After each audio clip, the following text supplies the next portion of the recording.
જય હિન્દ મિત્રો. ગુજરાત પોલીસ ભરતી બોર્ડ તરફથી નોટિફિકેશન જાહેર કરી દેવામાં આવી છે. તમે જોઈ શકો છો અહીંયા. આ જે ભરતી છે ગુજરાત પોલીસ દળ વર્ગ 3ની પોલીસ સબ ઇન્સ્પેક્ટર કેડરની અને લોકરક્ષક કેડર એટલે એલઆરડી ગ્રુપ જે કોન્સ્ટેબલનું છે એના પર ભરતી જવા થઈ રહી છે. આ નોટિફિકેશનની અંદર જણાવવામાં આવ્યું છે કઈ પોસ્ટની અંદર આ વેકેન્સી પાડવામાં આવી છે. તો પોસ્ટ છે પોલીસ કેડરની બિન હથિયારી પોલીસ સબ ઇન્સ્પેક્ટર, હથિયારી પોલીસ સબ ઇન્સ્પેક્ટર અને જેલર ગ્રુપ ડીની તેમજ લોકરક્ષક કેડરની બિન હથિયારી પોલીસ કોન્સ્ટેબલ, હથિયારી પોલીસ કોન્સ્ટેબલ, હથિયારી પોલીસ કોન્સ્ટેબલ એસઆરપીએફ અને જેલ સિપાહીની ખાલી જગ્યાઓ પર આ ભરતી કરવામાં જઈ રહી છે. આ ભરતી માટે જે ફોર્મ ફિલઅપ સ્ટાર્ટ આજથી થઈ જશે 3 ડિસેમ્બર એટલે આજથી બપોરે 2 કલાકે આ ફોર્મ ફિલઅપ સ્ટાર્ટ થશે તથા આ જે ફોર્મ ફિલઅપ છે એની લાસ્ટ ડેટ થશે 23 ડિસેમ્બર રહેવાની છે. 23 ડિસેમ્બરના રાત્રિના 11:59 સુધી આ ફોર્મ ભરી શકશો. એ પછી આ ફોર્મ ભરી નહીં શકાય. આ વેબસાઇટ પરથી તમે ફોર્મ ફિલઅપ કરી શકો છો. આ ભરતીની અંદર તમારે જો ખાલી પોલીસ સબ ઇન્સ્પેક્ટરનું ફોર્મ ફિલઅપ કરવું હોય પોલીસ સબ ઇન્સ્પેક્ટર માટે તો તમારે ઓનલાઈન એપ્લિકેશનમાં પીએસઆઈ કેડર પસંદ કરવાનું રહેશે. અને જો તમે ફક્ત કોન્સ્ટેબલ માટે એક્ઝામ આપવા એલિજિબલ હોય તો તમારે લોકરક્ષક કેડરનું અરજી કરતી વખતે તેમાં ઓનલાઈન એપ્લિકેશનમાં લોકરક્ષક કેડર પસંદ કરવાનું રહેશે. અને જો તમે બંને માટે એલિજિબલ હો તો તમારે પોલીસ સબ ઇન્સ્પેક્ટર કેડર તથા લોકરક્ષક કેડર એટલે બોથ એપ્લિકેશનમાં આપ્યું છે એ સિલેક્ટ કરવાનું રહેશે. આમાં કઈ વેકેન્સી કેટલી આવી છે કઈ પોસ્ટ માટે એની વિગતવાર જાણકારી આપવામાં આવી છે. તમે અહીંયા જોઈ શકો છો. આ બિન હથિયારી પોલીસ સબ ઇન્સ્પેક્ટર માટે 659 વેકેન્સી આપવામાં આવી છે. એમાં બિન અનામત વર્ગ હોય એમાં 274, આર્થિક રીતે નબળા વર્ગ માટે 65 જગ્યા છે, શારીરિક શૈક્ષણિક પછાત વર્ગ માટે 177 જગ્યા છે, અનુસૂચિત જનજાતિ માટે 45 જગ્યા છે અને અનુસૂચિત જનજાતિ માટે 98 જગ્યા છે. આ તમામ લોકો માટે છે અને કક્ષા વર્ગ જગ્યાઓ ફક્ત મહિલા માટે બિન અનામતમાં 91 છે, આર્થિક રીતે નબળા વર્ગ માટે 21 જગ્યા છે, શારીરિક શૈક્ષણિક પછાત વર્ગ માટે મહિલામાં 58 જગ્યા છે, અનુસૂચિત જાતિની મહિલાઓ માટે 15 જગ્યા છે અને અનુસૂચિત જનજાતિની મહિલાઓ માટે 32 જગ્યા છે. તમે દરેક વિગતવાર વેકેન્સીની જાણકારી તમે પીડીએફની અંદર ચેક કરી શકો છો. આ પીડીએફ હું મારા એમએસ ગુરુકુલ ટેલિગ્રામ છે એમાં અપલોડ કરાવી દઈશ. તમે એમાંથી ડાઉનલોડ કરી શકો છો. એની લિંક હું તમને ડિસ્ક્રિપ્શનમાં આપી દઈશ. ત્યાંથી તમે ટેલિગ્રામ ગ્રુપમાં જોડાઈ શકો છો. વેકેન્સી છે દરેક અલગ અલગ જગ્યા માટે અલગ અલગ ટોટલ 13,591 જગ્યા પર ભરતી કરવા જઈ રહી છે ગુજરાત પોલીસ દળ.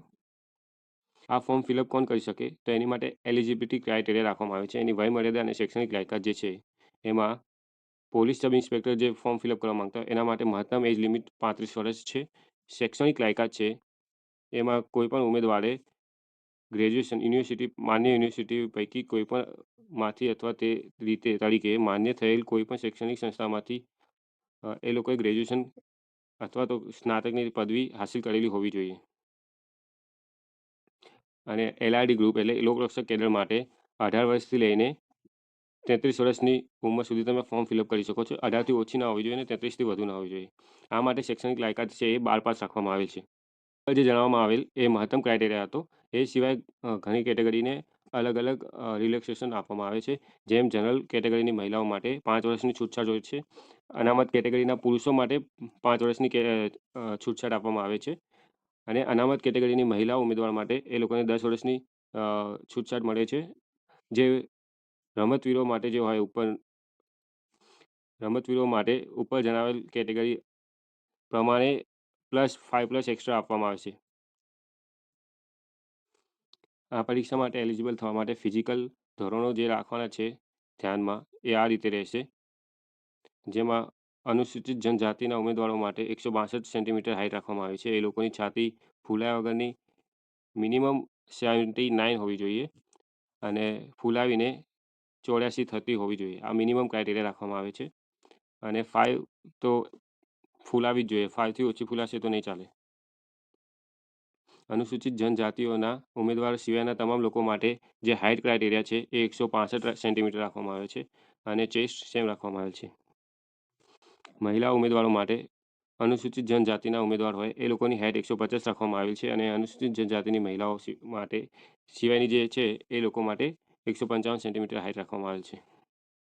ઉપર જે જણાવેલ એ શારીરિક ધોરણો ફિઝિકલ એફિશિયન્સી હતી. હવે ફિઝિકલ ટેસ્ટમાં તમારે પુરુષો માટે 5000 મીટરની દોડ આવશે. વધુમાં વધુ ટાઈમ 25 મિનિટનો આપવામાં આવશે આ ખાલી ક્વોલિફાઈંગ નેચર છે અને મહિલાઓને 1600 મીટરની દોડ આવશે. એ 9 મિનિટ ને 30 સેકન્ડમાં આપવામાં આવશે અને જે એક્સ સર્વિસમેન છે એ લોકોને 2400 મીટરની દોડ આપશે. 12 મિનિટ 30 સેકન્ડનો સમય આપવામાં આવે છે. આ પરીક્ષામાં જનરલ કેટેગરી ઉમેદવારોને ₹100 ફી ભરવાની રહેશે. એ સિવાય જે EWS, schedule caste, schedule tribe અને સોશિયલી એજ્યુકેશન બેકવર્ડ ક્લાસ માટે ફી ભરવાની રહેશે નહીં. જો તમે ખાલી પીએસઆઈ કેડર માટે એપ્લાય કરતા હશો તો તમારે ₹100 ફી રહેશે. લોકરક્ષકની ₹100 છે અને જો બોથ માટે એપ્લાય કરતા હશો તો તમારે ₹200 ફી ભરવાની આવશે. આ ખાલી જનરલ કેટેગરી માટે છે. એ પછી એક્ઝામ. તમે ફિઝિકલ સ્ટાન્ડર્ડ પાસ કરો છો તો તમે ક્વોલિફાય થઈ ગયા બાદ તમારે જે રિટન ટેસ્ટ આવશે એમાં પીએસઆઈ માટે જે છે 2 સ્ટેજમાં એક્ઝામ રહેશે. એમાં સ્ટેજ 1માં ફિઝિકલ ટેસ્ટ ક્વોલિફાય થયા બાદ મેન્સ એક્ઝામ આવશે જે 300 માર્ક્સની રહેશે. એમાં 200 માર્ક્સનું એમસીક્યુ આવશે અને 100 માર્ક્સનું મેન્સ આવશે રિટન. એ રીતે લોકરક્ષક કેડરની પરીક્ષા પણ 2 સ્ટેજમાં રહેવાની છે.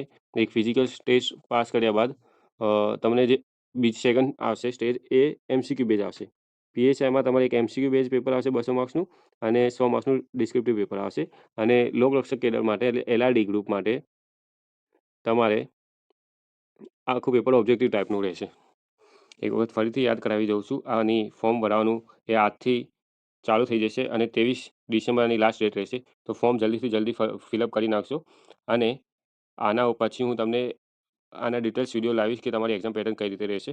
તો સબસ્ક્રાઈબ કરી લેજો અને મારા ટેલિગ્રામ ગ્રુપમાં જોડાઈ જશો તો તમને એમાં બધી ડિટેલ્સ મળતી રહેશે. Thanks for watching. જય હિન્દ.